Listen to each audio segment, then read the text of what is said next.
Welcome to Satsunami.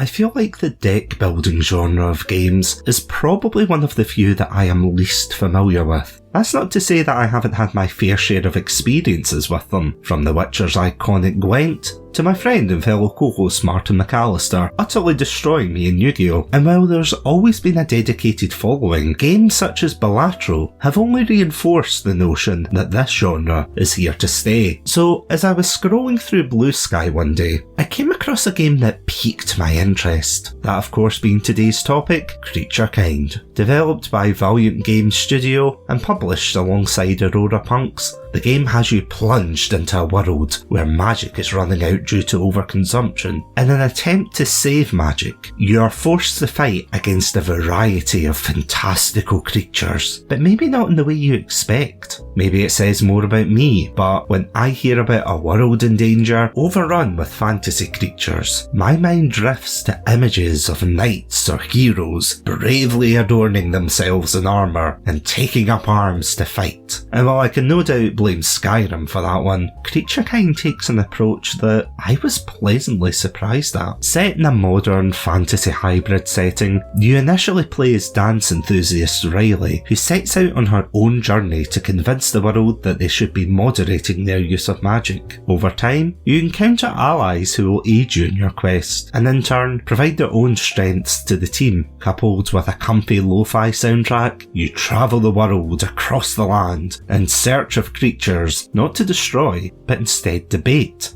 While I probably would have been interested in this game anyway due to its visual style, it was this particular selling point that pushed me over the edge and wanted to try it out. After all, I'd become so accustomed to seeing games that solved these issues with their fists rather than their words. So to see this take centre stage felt somewhat refreshing. But why did KreatureKind leave such an impact with me? Did it succeed in what it set out to do? And how important is this message within the game itself?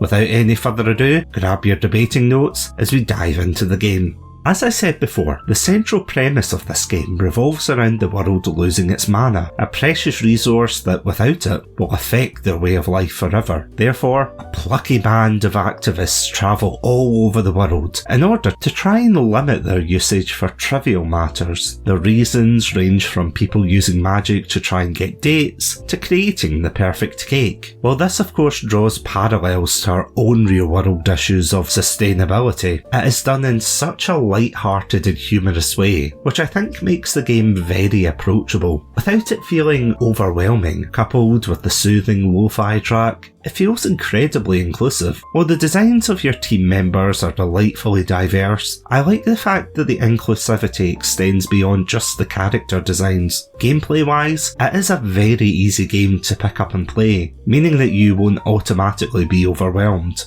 Like many deck building games, you have a set amount of cards which have a wide range of effects, from damaging to delaying a target's move. What I also found interesting was the way KreatureKind structures its health bars in combat, if you can even call it combat. Depending on the person you're facing, their health can be split into 3 core groups: rational, factual, and emotional. Cards that deal damage corresponding with the same argument type does more damage, while the other ones will do less. Initially, I wasn't a fan of this system, as even if you had more points of damage than the health bar itself, then the excess damage, again if you can call it damage, doesn't carry over to the next health bar. But the more I played it, the more I appreciated how this forced you to slow down and analyse how you would plan your next move, much like a real debate. Just like real life, you're not always going to be able to just steamroll a conversation to get your point across flawlessly. It also allows you to savour what the game is trying to tell you, rather than just barreling your way through, which I also think is a neat touch. After every battle, or rather debate, you gain coins to upgrade the powers of your cards, as well as plushies that help boost certain attributes. However, during one of my playthroughs, I encountered a weird glitch which allowed me to infinitely upgrade one of my characters, which led to them being grossly overpowered. But then a few hours later they ended up losing all of their cards, so I have no idea why it happened. That being said, Valiant Game Studio seem to be open to taking feedback about their game, which, as I said last week, is a sign of a great developer.